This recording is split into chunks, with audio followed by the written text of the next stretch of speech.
ertalab uydan chiqib ketasiz. Nima uchun? Nima uchun mehnat qilyapsiz? Ro'zg'orim, bola chaqam, ota-onam deb. Va topayotgan pulingizni qanchasini o'zingizga ishlatasiz? Hech qanchasi. Butun borlig'ingiz o'zingiz kiymasangiz ham o'g'lim, qizim yaxshi kiysin, birovdan kam bo'lmasin, tengqurlardan kam bo'lmasin deb ota usti yupun bo'lsa ham bolasini yaxshi kiyintirib qo'yadi.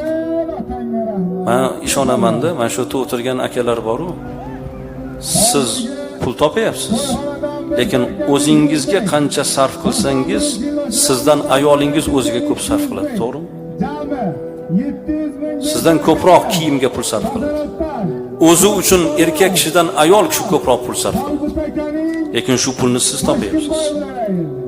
Shuning uchun do'stlaringiz orasida, tengqurlaringiz orasida usti yupun bir yigitni ko'rsanglar, masxara qilmanglar. Kulgi qilmanglar. Kiyimingga qara, egningga qara.